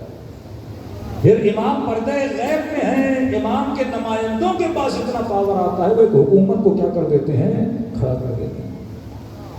کیونکہ ان کے پاس اکنومیکل پاور بھی تھا اور لوگوں کے اندر اطاعت بھی تھی. کہ میں نے کہا یہ نیٹ ورک 2 چیزوں سے چلتا ہے، محبت اور بغض، امر بالمعروف اور نہی عن المنکر. جو اس نیٹ ورک میں اس نے اطاعت کرنی ہے، اطاعت نہیں تو پھر نیٹ ورک میں رہنے کا فائدہ نہیں. آپ پولیس کے ادارے میں جاؤ، فوج کے ادارے میں جاؤ اور آپ میں اطاعت نہ ہو تو ادارہ تھوڑی چلے گا. اگر آپ نیٹ ورک کو فائدہ میں آتے ہو، المعروف ما امرتم بہ والمنکر ما نہیتم عنہ، بولا جو آپ نے کہا ہم کریں گے، جس سے آپ نے روکا ہم اس سے کیا ہو جائیں گے، رک جائیں گے. تو پھر اس زمانے سے سازشیں ہوئیں کہ شیعوں کو اینٹی مرجع بناؤ. اگر قوم کے پاس لیڈر نہیں تو پھر وہ قوم کیسے؟ قوم کو اگر ڈائریکشن دینے والا نہ، کیونکہ عام ناس تو جاہل ہوتے ہیں، عالم نہیں ہوتے، لیکن جو اس کرسی لیڈرشپ پہ بیٹھا ہوتا ہے اس کے پاس ساری ریپورٹس ہوتی ہیں کہ قوم کے ساتھ کیا کیا جا رہا ہے، قوم کو کن روشوں میں ڈالا جا رہا ہے. اور اگر قوم کو وہ ایک حکم دیتا ہے اور قوم اس کی اطاعت پہ چلتی ہے تو بڑی سے بڑی جنگ بھی کیا ہو جاتی ہے، فتح ہو جاتی ہے. جنگ صفین امیر المومنین کے پیچھے تو ہیں لیکن علی کو امام نہیں مان رہے. خون کے آنسو ہیں امیر المومنین نے. کیا کہتا ہوں، جنگ پہ چلو علی سردی ہے، جنگ پہ چلو علی گرمی ہے. اتنی لمبی جنگ امیر المومنین نے صفین لڑی کہ مالک اشتر کہتا ہے چند قدموں پہ اس کے خیمے کے فاصلے پر تھا اور کہا مالک جلدی واپس آ. کہا کہ مجھے 10 منٹ کی مہلت دو، ابھی سر قلم کر کے واپس آؤں گا. کہ مالک ایک قدم تو جہاں بڑھائے گا وہاں تلواریں علی کی گردن پر آ جائیں گی. کیونکہ اطاعت معصوم نہیں تھی، کیونکہ نظریہ ولایت لوگوں کا کیا تھا، کمزور تھا. آج شیعوں کو توڑنے کے لیے کیا جا رہا ہے. پاکستان کا 70% شیعہ خمس نہیں دیتے، اور معصوم فرما دے جہاں غربت وہاں گناہ، فحشا غربت کی وجہ سے، چوری غربت کی وجہ سے۔ ایک خاتون کا شوہر مر گیا، بیوہ ہو گئی، کیا ہوگا اگر اس کے پاس مال نہیں ہوگا، دولت نہیں ہوگا؟ کسی کا شوہر زندان چلا گیا، جیل میں چلا گیا، پیچھے ان کے بچوں کو کون پالے گا؟ یہ فکر معصومین خمس کے ذریعے دے کر گئے، اور آج ایسے بدبخت پہلا اٹیک مراجے پہ، اور پتہ ہے جب بندہ تقلید نہیں کرے گا تو خمس بھی نہیں دے گا، کیونکہ انسان کی ذات میں ہے نا کہ میں پیسے کا نقصان نہ کروں، وہ خود کو مطمئن کرنا چاہتا ہے، یہ چیز نہیں ہے لہٰذا میں کس سے بچ جاؤں، میں تو امام زمانہ کو پیسے دوں گا۔ ہمارے پیسوں کی امام زمانہ کو ضرورت ہے یا مولا کے شیعوں کو ضرورت ہے؟ امام میرے 1000 کے محتاج ہیں، امام میرے 1 لاکھ کے محتاج ہیں، یا وہ غریب سادات ان پیسوں کے محتاج ہیں، یا وہ بے بیگان، یا وہ جن کے گھر میں کھانے کے لیے کچھ نہیں ہو اس کے محتاج ہیں۔ جب آپ فائنینشیل روٹس کو مضبوط نہیں کرو گے، آج ایک مومن کے لیے کھانے کے لیے نہیں میں اسے کو نماز پڑھو، آج ایک مومنہ اپنی بیٹیوں کی شادیوں کے لیے پریشان ہے میں اسے کو روزے رکھو۔ اللہ نے دین میں یہ کہا ہے، دیندار بھی لوگ تب بنتے ہیں جب فائنینشیل مضبوط ہو جاتے ہیں، جو صبح سے شام تک 12 گھنٹے روٹی کی تلاش میں ہے، اسے یہ فکر ہوگی وہ 10 منٹ قرآن پڑھے، وہ 15 منٹ نہج البلاغہ پڑھے، وہ تو گھر آتا ہے پھر یہ سوچتا ہے کہ کل میں نے خرچہ کیسے دینا ہے، بجلی کا بل کیسے پے کرنا ہے، لوکل جو ظلم عوام پہ ہو رہا ہے اسے میں نے کس طرح ہینڈل کرنا ہے۔ تو یہ اہل بیت نے سسٹم دیا کہ ہر شہر میں ایک وکیل ہو، ہر شہر میں ایک آفس ہو، اور ہر مومن یہ ذمہ داری سمجھے کہ جب تک اکنومیکلی اپنے وجود کو مضبوط نہیں کرو گے تب تک دشمن کا مقابلہ نہیں کر سکتے۔ 4000 مدارس کھولے بلوچستان اور گلگت میں، 4000 مدارس جنرل ضیاء کے زمانے سے۔ ایسے ایسے صحراؤں میں جاؤ گے مسجد بنی ہوئی ہے، مدرسہ بنا ہوا ہے، کیونکہ سرکار نے اسکول تو بنائے نہیں، تو بچوں کو پڑھانے کی ذمہ داری کس نے لے لی؟ مدرسوں نے لے لی۔ اب مدرسوں میں جو لٹریچر جا رہا ہے وہ تعصب کا، وہ فرقہ واریت کا، وہ ایک دوسرے کو کافر کہنے کا۔ اب یہ بچہ جب 20 سال کا جوان ہو جاتا ہے تو اس کا ایک ذہن دہشت گرد ذہن بن جاتا ہے، پھر یہی خودکش بمبارڈمنٹ بنتے ہیں، پھر یہ زحمتیں، پھر یہ بسیں جاتی ہیں، ان کو آگ لگائے جاتے ہیں۔ لیکن مدرسے چلانے کے لیے بھی تو پیسہ چاہیے، ہاں کبھی ڈالر کبھی ریال کا پیسہ تو آ رہا تھا، لیکن یہاں وہ نظام جو اہل بیت ہمیں دے کر گئے تو پاک و پاکیزہ نظام تھا کہ جس کے ذریعے سے اپنے گھر کے مال کو پاک کرو، اپنی کمائی کو پاک کرو، اور یہ نہیں کہ یہ پیسہ کسی اور کو، تمہاری نسلوں پہ لگے گا، تمہارے بچوں پہ لگے گا، تمہارے معاشرے میں بہتری ہوگی۔ اگر حیدرآباد میں 1000 گھر شیعوں کے ہیں تو اگر سال میں ایک بندے کا خمس بھی 50,000 بنے تو 1000 کا کتنا ہو گیا؟ یہاں کے غریبوں کے لیے کافی ہے۔ یہ سسٹم، یہ نیٹ ورک اہل بیت علیہ السلام والسلام نے بنایا۔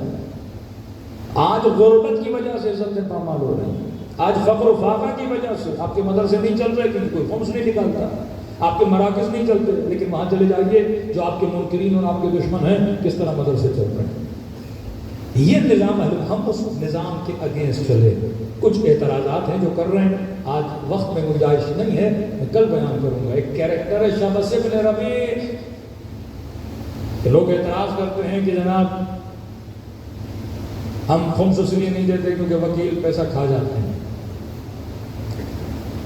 ابھی تو یہ نیا الزام لگا ہے کہ ہم کیوں سیستانی صاحب کو خمس دیتے ہیں کہ وکیل پیسہ کھا جاتے ہیں، فلاں کے وکیل کھا جاتے ہیں، آپ کا یہ وکیل چور ہے۔ میں نے کہا کبھی آپ نے دیکھا کہ سیستانی نے پیسے کھائے ہیں، سید علی خامنی نے پیسے کھائے ہیں؟ وکیل جو مرجع رکھتا ہے اس کی کوئی گارنٹی نہیں ہوتی۔ امام موسیٰ کاظم نے وکیل رکھے، پیسوں کی لالچ آئی، امام رضا کو انہوں نے کیا کر دیا؟ جواب دے دیا۔ یہ ابن زیاد، اس کے باپ کو گورنر کس نے لگایا؟ علی بن ابی طالب نے۔ بعد میں اسی کا بیٹا قاتل امام حسین بن گیا۔ اکثر ہمارے شیعہ جوان کہتے ہیں مولانا فلاں برا تھا، فلاں برا تھا، تو یہ کیوں کیا، رشتہ داری کیوں کی، فلاں کیوں کیا، فلاں کیوں کیا۔ جناب لن تجد لسنت اللہ تبدیلا، اللہ کی سنت بدلتی نہیں۔ اہل بیت ظاہر پہ حکم دیتے ہیں، باطن پہ نہیں دیتے۔ اگر معاشرہ کہہ رہے فلاں بندہ اچھا ہے تو اہل بیت اس کا دل نہیں دیکھے کہ اچھا ہے برا ہے۔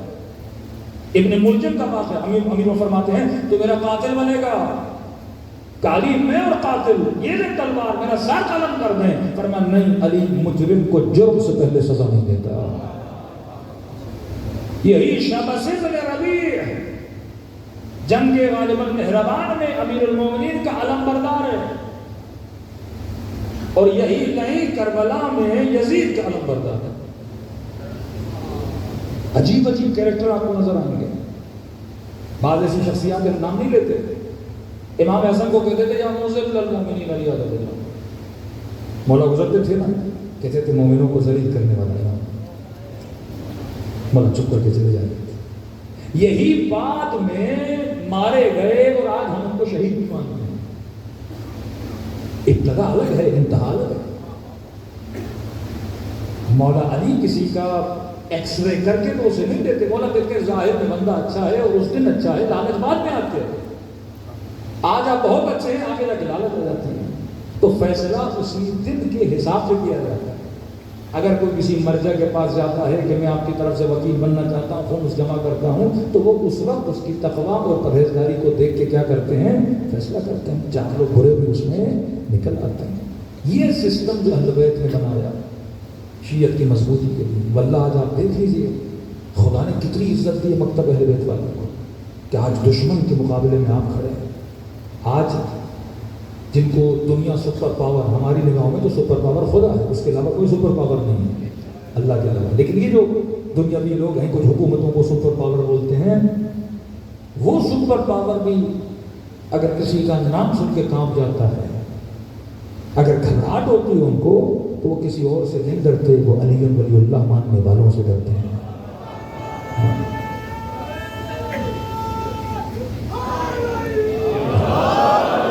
کون سا علی ولی اللہ والا جس کی آئیڈیالوجی حسین ابن علی کی آئیڈیالوجی ہے، جو علی کا نام بھی لیتا ہے اور نظریہ علی کو بھی مانتا ہے، کہ ظالم کو ظالم کہنا ہے، مظلوم کے لیے آواز بلند کرنی ہے۔ آج ہم فخر سے کہتے ہیں کہ فلسطین کی حمایت میں جتنا شیعہ کھڑا ہے کوئی نہیں کھڑا، ظلم کے مقابلے میں جتنا شیعہ کھڑا ہے اتنا کوئی نہیں کھڑا، جتنا ٹف ٹائم شیعوں نے امریکہ اور اسرائیل کو دیا ہے کسی نے نہیں دیا۔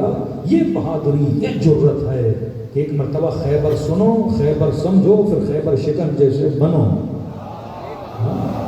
کعبہ قراتی کہتے ہیں کہاں یا علی کہنا اور کہاں علی کے ساتھ رہنا۔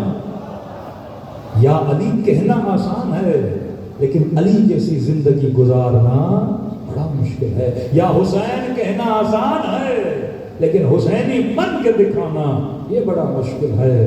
زینب کی چادر پہ رونا آسان ہے لیکن سر پہ چادر رکھ کے رونا، اس کردار پہ چلنا، وہ علی اکبر کی غیرت اپنے وجود میں پیدا کرنا، وہ ہمت و جرت و جذبہ اپنے وجود میں پیدا کرنا، یہ وہ فکر تھی جو اہل بیت اپنی نسلوں میں اپنے کردار سے بتا رہے ہیں کہ واقعاً اگر کامیابی چاہتے ہو۔ آج اگر کوئی پوچھے نا روح زمین سب سے مظلوم شخص کون ہے، تو علماء کہتے ہیں وہ ذات اقدس امام زمانہ ہے۔ ایک ایسا امام جو 1000 سال سے انتظار میں کہ قوم تیار ہو۔ امام تب تک نہیں آتا جب لوگ ڈیمانڈ نہ کریں۔ یاد رکھیے 25 سال علی بن طالب گھر بیٹھے، اس کے بعد آپ کے سارے امام بیٹھ گئے، کہیں لوگ چاہیں گے گھمائیں۔ اب لوگ کب چاہیں گے؟ جب آپ شعور بانٹو گے، جب آپ شیعت کا وہ آئینہ دکھاؤ گے تو سارے لوگ جوق در جوق۔ 40 امام حسین معجزہ ہے، یہ ذہن رکھیے۔ یعنی چند سالوں میں امریکہ کا عراق آنا، عراق سے چلے جانا اور اچانک سے ملینز کی تعداد میں لوگوں کا سرزمین کربلا کی طرف جانا۔ یہ مشی کرتے ہیں، ان سے پوچھو کہاں جا رہے ہو، کہتے ہیں حسین کی طرف جا رہے ہیں، کہ امام حسین نے بلایا ہے۔ وہ امام جو شہید ہو چکا جس کی قبر ہے، ایک امام جو شہید ہو چکا ہے، 25 ملین لوگ اس کی طرف جا رہے ہیں۔ یہ ٹریننگ دی جا رہی ہے شیعوں کو کہ جب امام حاضر تجھے بلائیں گے تو اسی طرح آنا جس طرح 40 میں جا رہے تھے، نہ رنگ نہ نسل، یہی جذبہ عیسیٰ کہ جس کے پاس کچھ ہے وہ کھانا کھلاتا ہے۔ 40 میں 2 طرح کے لوگ ہیں، ایک پیدل چلنے والے، ایک زیادہ لوگوں کی خدمت کرنے والے ہیں۔ معاشرہ اسی سے چلتا ہے، ایک معاشرے کا وہ طبقہ غریب، ایک معاشرے کا وہ طبقہ جو امیر۔ غریب کو کون سپورٹ کرے گا؟ امیر کو۔ میرے پاس جو ہے میں اسے دوں جس کے پاس نہیں، اس کے پاس جو ہے وہ اسے دے جس کے پاس وہ نہیں۔ اب وہاں پہ کیا ہوتا ہے؟ جس کے پاس کھانا ہے وہ کھانا کھلاتا ہے۔ کوئی کہتا ہے میرے پاس کھانا نہیں، ظاہر حسین سو جا میں تیرے پاؤں کو دباتا ہوں۔ کوئی خاتون کہتی ہے میرے پاس اور کچھ نہیں، میرے کپڑے کو میں دھو کے دیتی ہوں۔ کوئی کہتا ہے میں استری کر کے دیتا ہوں۔ کچھ کہتے ہیں اور کچھ نہیں مومن آ جاؤ میں تمہارے بوٹوں کو پالش کرتا ہوں۔ کوئی کہتا ہے اور کچھ نہیں، پانی میں آپ کو پلا دیتا ہوں۔ کوئی کہتا ہے نہیں آپ کا پسینہ ہے، میں ٹشو کا ڈبہ دے کے کھڑا ہو جاتا ہوں، پسینے کو پوچھو۔ یہ جذبہ ایثار، یہ کربلا ہے۔ کربلا میں ایک کو پانی دیا جائے تو نہیں آپ پیجیے۔ حضرت عباس نہر فرات پر کہتے ہیں چلو میں پانی آ گیا، کہتے ہیں یا نفس ہوں نہیں۔ عباس اپنے نفس کو، کیونکہ نفس کی خواہش تو ہے نا کہ پانی پیے، نفس طالب ہوتا ہے، آپ کو بھوک لگے گی دل کرے گا کھانا کھاؤں، پیاس لگے گی دل کرے گا پانی پیوں، لیکن عباس کہتے ہیں نفس ہوں نہیں، ہے نفس یہ تو دیکھ کہ میرا حسین کیسا ہے، کیسے پانی پیوں جبکہ زہرا کے لال نے پانی نہیں پیا۔ یہ قربانی، یہ ایثار کا جذبہ جو غازی عباس کہتے ہیں، یہی جذبہ آپ کو کربلا میں نظر آتا ہے۔ کربلا اظہار کردار اہل بیت کا نام ہے۔ میں کہتا ہوں اکثر اپنے جوانوں کو کہیں لے جاؤ نہ جاؤ، کوئی ترکی کے ٹرپ پہ جا رہا ہے، کوئی کہیں جا رہا ہے، زندگی میں ایک ٹرپ بلخص جوانوں کو لے گیا، ایک ٹرپ کربلا کا لگایا کرو۔ اور کربلا بغیر مشی کے فائدہ نہیں ہے۔ 40 کا مقصد مشی ہے، زیارت کرنی ہے الگ دنوں میں جانا، کیونکہ 40 کے دنوں میں زیارت بڑی مشکل ہوتی ہے۔ جس کو زیارت کرنی ہے وہ 40 سے ہٹ کے کربلا جائے۔ مشی ایک پوری تربیت ہے، ایثار کی تربیت، صبر کی تربیت۔ پوری زندگی اے سی میں بیٹھنے والا اب اس نے دھوپ میں چلنا ہے، جو اتنا کبھی نہیں چلا لیکن اتنا چلے گا کہ پاؤں میں چھالے پڑ جائیں گے۔ پھر چلتے چلتے یاد تو آئے گا نا کہ زین العابدین بھی چلے، دین خدا کے لیے 4 سالہ بچی بھی چلی، اس دین کے لیے سیدہ زینب بھی چلی۔ آج یہ جو آپ کو پانی پلاتے ہیں علماء کہتے ہیں آپ کو نہیں پلا رہے، یہ تصور سے پانی لے کر آ رہے ہیں کہ ایک زمانہ تھا کہ زین العابدین بھی میرے مولا چل رہے تھے لیکن پانی دینے والا کوئی نہیں تھا، کہ مولا میں آپ کو نہ پلا سکا تو کیا آپ کے ظاہر کو تو پانی پلا رہا ہوں۔ یہ جذبہ 40 پوری ٹریننگ ہے۔ اور آپ دیکھیے گا 40 کہاں تک شیعوں کو لے کر جاتا ہے۔ آج 25 ملین شیعہ، یہ بڑھتا جائے گا، یہ کلچر، یہ نام حسین، اس کی گونج پوری دنیا تک جائے گی۔ آج BBC والے CNN والے پریشان ہیں، واقعی ہے کیا کربلا؟ یہ ٹریننگ دی جا رہی ہے کہ دیکھو شیعہ جب حسین شہید کی طرف ایسے جا رہے ہیں، اور تصور کرو جب کعبے کی دیوار پہ اسی کا فرزند یہ آواز دے گا کہ میں اس کا بیٹا ہوں۔ عجیب ہے، تعارف نبی سے نہیں کراتے امام زمان، امام تعارف حسین سے کروائیں گے۔ مطلب جب ظہور کریں گے تو پوری دنیا حسین ابن علی کو جان چکی ہوئی کہ دنیا کے کسی کونوں میں جاؤ اور پوچھو کون ہے حسین، انہیں پتا ہوگا حسین کون ہے، اور کہیں گے میں اس کا بیٹا ہوں جسے پیاسا مارا گیا، میں اس کا بیٹا ہوں جسے بے کفن دفن کر دیا گیا، میں اس کا بیٹا ہوں جس کے بدن پہ اتنے تیر مارے گئے۔ کسی جوان نے سوال کیا کہ مولانا یہ زیارت عاشوراء میں اتنے سلام کیوں ہیں امام حسین کو؟ ایک روایت پڑھی چوتھے امام کی، شخص آیا اور کہنے لگا مولا اتنے سلام کی تاکید کیوں ہے آپ کے جد کو؟ امام نے فرمایا کیونکہ عاشوراء کے دن میرا بابا ترس گیا تھا، کوئی آ کے سلام کرے۔ یہ شاید کسی مومن، کسی برادر اہل سنت کو عجیب لگے، فرزند رسول کو میں نے کہا جب قتل کر دیا تو سلام تجھے عجیب نہیں لگنا چاہیے۔ مولا علی گھر آئے، سیدہ نے کہا علی میں نے سنا ہے کہ لوگ تجھے سلام نہیں کرتے، اور میں سیدہ میں سلام کرتا ہوں، علی کے سلام کا کوئی جواب نہیں دیتا۔ اور کربلا میں یہ نوبت آئی کہ میرے چوتھے امام فرماتے ہیں کہ میرے بابا ترس گئے تھے، دل کر رہا تھا کوئی مجھے سلام کرے. کہتے تھے نہیں یہ باقی ہے کہ میرے بابا کو سلام کیا کرو. کس بابا کو؟ تو فرمایا وہ میرا بابا کہ جس کے بدن پہ 1000 سے زیادہ زخم لگے. یہ مومن روتا ہوا گھر گیا, پوری رات سوچتا رہا. کہتا اپنی انگشت سے, اپنی انگلی سے میں بدن پہ اس طرح گنتا رہا. واپس گھر گیا امام کے اور فرمایا کہ مولا میں نے پوری رات بدن کی ایک ایک جگہ گنی, بدن پہ اتنی جگہ نہیں کہ 1000 زخم لگے. بولا بدن چھوٹا ہے 1000 زخم. امام نے کہا تو سچ کہہ رہا ہے, بدن پہ اتنی جگہ نہیں کہ 1000 زخم لگے, لیکن فرمایا میرے بابا کے بدن پہ تھے.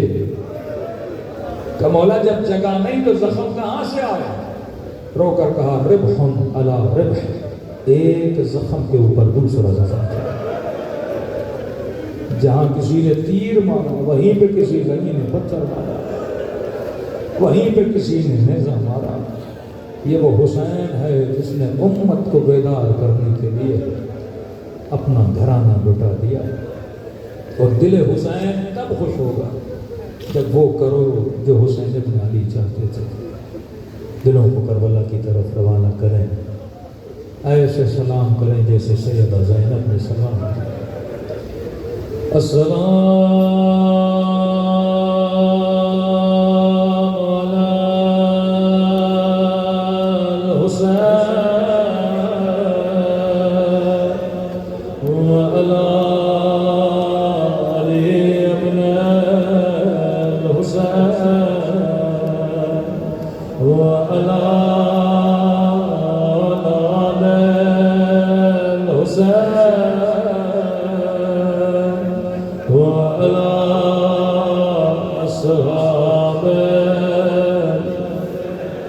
مجمع بہت ہے, حسین کی صدا بہت کم ہے. سب میں السلام علی الحسین وعلی علی ابن الحسین وعلی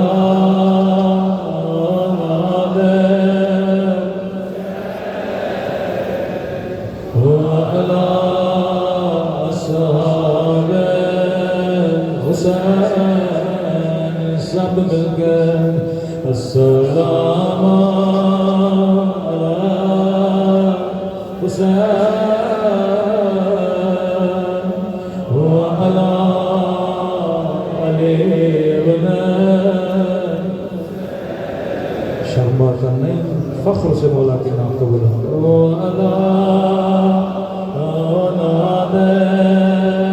حسین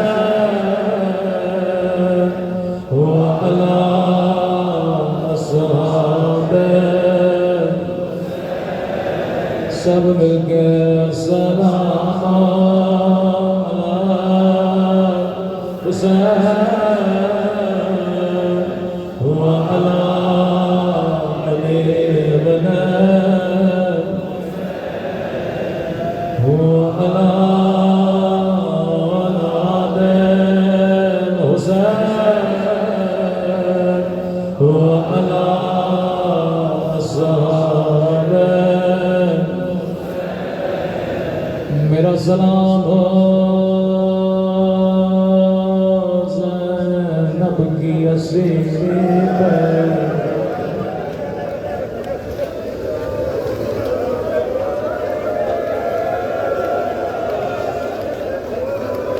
خدا آپ کی بہنوں کے پردوں کی حفاظت کرے. اللہ جانے عباس پہ کیا گزری ہوگی جب زینب کو کوفے کی بازار میں دیکھا ہوگا.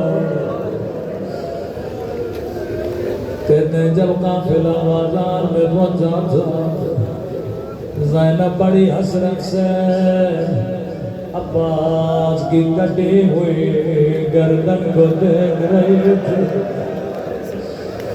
رو کے کہنے لگی عباس تجھے میری چادر پہ بڑا ناز تھا،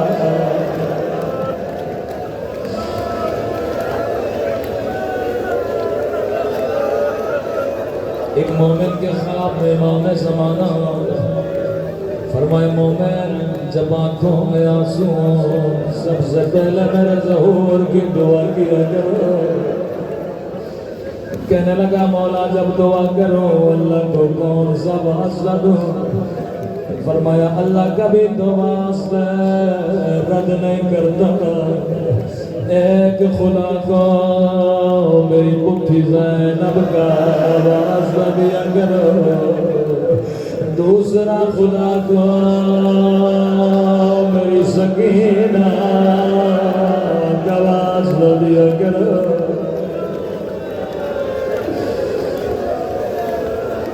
بڑا کریم گھرانہ ہے، کہتے ہیں ایک بچی تھی یتیم تھے، آواز تھوڑی بڑھائیے، امام حسین اسے گھر لے کر اسے ایسے پالا جیسے اپنے بچوں کو پالتے۔ جب یہ بچی جوان ہوئی اس کی شام میں شادی کر، ہر سال مدینے آتی تھی، مولا حسین سے ملتی تھی، کہتی تھی مولا میں اپنے شوہر کو بتاتی ہوں میرا حسین بڑا کریم ہے، مجھے ایسے پالا جیسے اپنے بچوں کو پالتا۔ مولا جب جب آتی ہوں کہتا اپنے مولا سے پوچھنا کب میرے گھر آئے گا، میں تیرے مولا کی دعوت کروں گا، بڑے بڑے سفرے لگاؤں گا۔ امام حسین کو بڑا پیار فرمایا شیرین ہم آئیں گے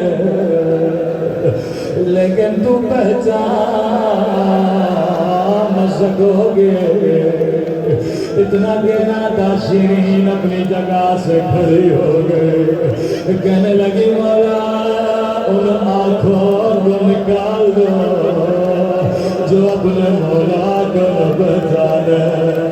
امام نے فرمایا شیرین تیرا قصور نہیں ہوگا، وہ حالات بدل جائیں گے۔ شیرین کہتی ہے میری سمجھ میں کچھ بھی نہیں۔ امام نے کہا بیٹھ جا شیرین، حسین کی وصیت یاد رکھنا جی میرے وہ۔ فرمایا شیرین قیدی بڑے مظلوم ہوتے، قیدیوں کا خاص خیال رکھنا۔ شیرین نے کہا جی میرے مولا جب بھی کوئی قیدی دیکھوں گی خیال کروں گی۔ ادادارو شیرین اپنے وطن واپس چلی گئی، زینب کے حالات بدل گئے، ہاتھوں میں رسیاں باہوں میں بڑیا، سروں سے چادریں اٹھ گئے۔ جب یہ قافلہ بازار میں آیا، شیرین کا شوہر بازار سے گزر رہا تھا، اس کی نگاہ 4 سالہ بچی پہ پڑ گئی، وہ زخمی رخساروں پہ پڑ گئے، وہ زخمی کانوں پہ پڑ گئے، روتا ہوا گھر گیا۔ کہنے لگا شیرین ہمیشہ کہتی تھی جب کوئی قیدی نظر آئے گھر لے کر آؤ۔ او شیرین میری زندگی گزر گئی، میں نے کبھی 4 سالہ قیدی نہیں دیکھے۔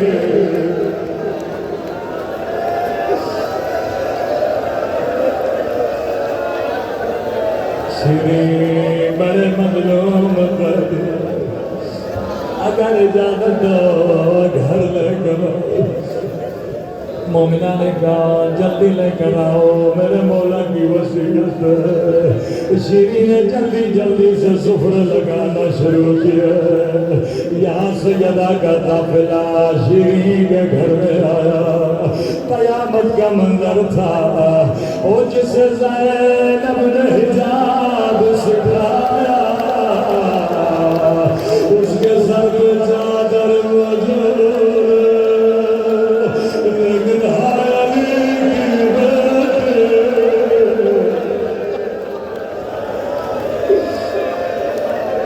شیرین نے جلدی جلدی سے سفرہ لگایا، پانی رکھا، کہنے لگی قیدی بیویو جتنا پانی پینا ہے پی لو، میں ابھی کھانے کا بندوبست کر دوں۔ قیدی بیویوں نے کہا مومنہ ہمیں پانی نہیں چاہیے، ہمیں کھانا نہیں چاہیے، اگر اجازت دو تیرے گھر میں ماتم کر لے، کیونکہ عمر مظلوم ہے، ایک دن میں ہمارے گھر سے 18 لاشیں نکلی ہے، کسی نے ہمیں رونے نہیں دیا۔ بڑے خوش نصیب آج حسین کے غم میں رو رہے، لیکن جب زینب روتی تھی سمرتا دیا نے مار دے،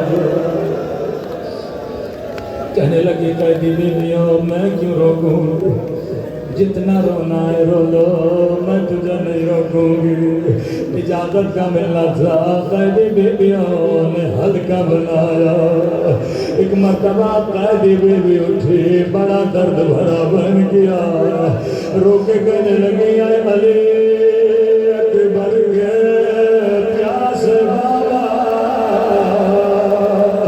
اے علی اکبر کے غریب الوطن بابا، جیسے اکبر کا نام آنا تھا، شیرین اپنی جگہ سے اٹھے، او قیدی بی بی چپ ہو جا، یہ میرے مولا کے بیٹے کا نام ہے،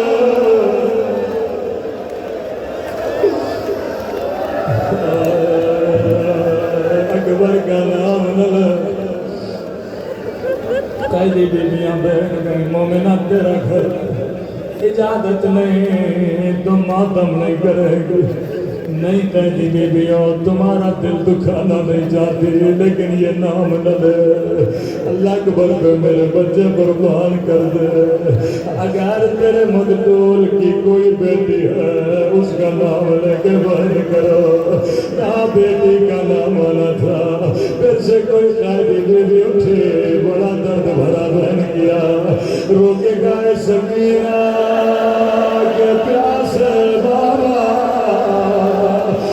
سکینہ کے غریب الوطن بابا، شیرین کا قیدی بیوی چپ ہو جا، یہ میرے مولا کی بیٹی کا نام ہے، اللہ سکینہ پہ میری بچی قربان کرے۔ اب شیرین کی سمجھ میں کچھ بھی نہیں آیا، اپنی جگہ سے اٹھی، رو کے کہنے لگی قیدی بیویوں یہ تو مدینے والوں کے نام ہے، اللہ میرے مولا کی خیر کرے۔ کہتی ہے قیدی بیوی آخری مہلت دے رہی ہو، اگر تیرے مقتول کی کوئی بہن ہے اس کا نام لے کے بیان کرو۔ راوی کہتا ہے بہن کا نام آنا تھا، ساری بیویاں خاموش ہو گئے۔ ایک مرتبہ